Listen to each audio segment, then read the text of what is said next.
This is the homework help video for Monday, March 19th for all classes. We're doing Unit 10, Lesson 2. It's independent practice on probability of simple and complementary events. For problems 6 through 10, you're supposed to refer to this spinner. Question 6 asks us to find the probability of spinning a 5. There are two sections on this spinner that have a 5 on them, and since all the sections are evenly sized, there's an equal chance of landing on any section. So the probability of spinning a 5, number of favorable outcomes would be 2 spaces we can land on to spin a 5, and the total possible outcomes would be 6. There's 6 spaces on the spinner. We divide by a common factor of 2 here, we'll simplify our fraction, and we get probability of 1/3, which makes sense because on average every 3 times you spin that spinner you should land on a 5. Number 7 asks us the probability of spinning anything other than a 5, so probability of no 5.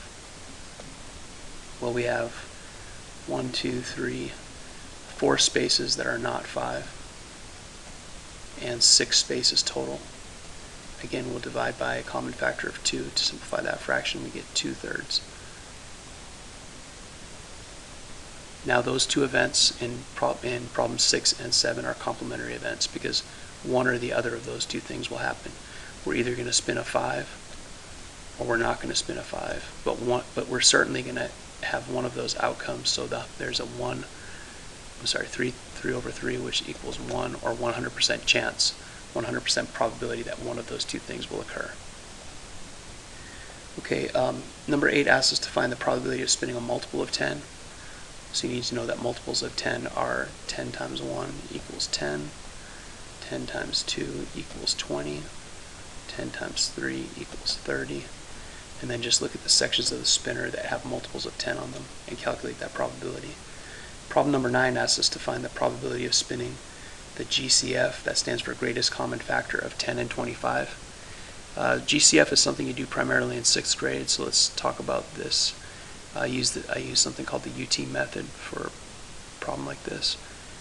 There's my 10, and there's my t, and my u will be made up of the factors of 10. So I can get 10 by multiplying 1 times 10, 2 times 5, 3 won't work, 4 won't work, and when I get to 5, I've already used 5, so there's the u in the UT method.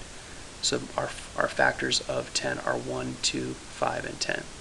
If I were to make a list, I would just follow the u, 1, 2, 5, and 10. Now for 25, I can get 25 by multiplying 1 times 25, or 5 times 5, that's it. So when I make this list, the factors of 25 are 1, 5, and 25.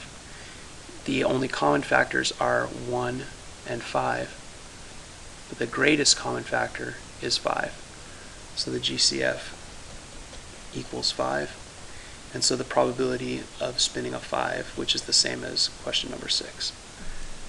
Okay, there's a homework help video in this. There's a golden ticket in this homework help video, and you need to find the missing number in that series of numbers. This one's a little bit tricky. Okay, if you're the first one to email me the answer from my website, you'll win the golden ticket, the correct answer. Anybody else who takes a shot at it but isn't first and gets the correct answer will win 10 tickets for the next drawing. And anybody who tries but doesn't get the right answer will win 5 tickets for the next weekly drawing. Okay, I hope that helps with the homework. I'll see you in the morning.